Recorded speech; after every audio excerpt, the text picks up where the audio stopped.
Rajib, blogger Rajib, সাথীবে রাসূল অভিজিৎ রায়, ওয়াশিকুর রহমান বাবু, ফয়সাল আলী বিন দীপক, আরো কতগুলো নাম বলতে পারবো। এরা আল্লাহর নবী এবং আল্লাহকে নিয়ে কটূক্তি করেছিল, আম্মা জানদেরকে নিয়ে কটূক্তি করেছিল। মনে আছে আপনাদের? মনে আছে? 2013 সালে ব্লগার রাজীব, অভিজিৎ রায়, ফয়সাল আলী বিন দীপক, ওয়াশিকুর রহমান বাবু, ব্লগার নাজিমুদ্দিন সামাদ, আরো অনেকগুলো কুখ্যাত সাথীবে রাসূল আল্লাহর নবীকে নিয়ে কটূক্তি করেছিল। ও প্রিয় মুসলিম উম্মার যুবকেরা, আজকের এই ঐতিহাসিক প্রোগ্রামে আমি যদি সেই মজলুম ভাইদের কথা না বলি, আমি তাদের সাথে কারাগারে ছিলাম।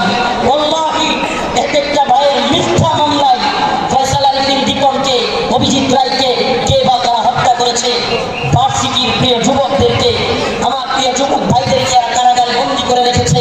হাসিনা সরকার বিগত 10-12 বছর যাবৎ পরিবারের সাথে তাদেরকে দেখা করতে দেয় না।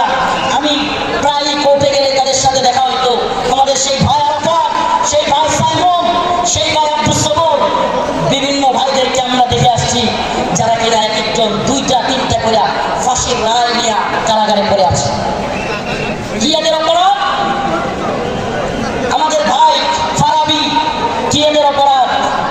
ফারাবির অপরাধ, আরাফাত ভাইয়ের অপরাধ, সাইমন ভাই, আব্দুস সবুর ভাই, এই ভাইদের অপরাধ আল্লাহর নবীকে নিয়ে কটূক্তিকারীদের বিরুদ্ধে তারা ফেসবুকে বা বিভিন্ন মাধ্যমে লেখালেখি করেছিল।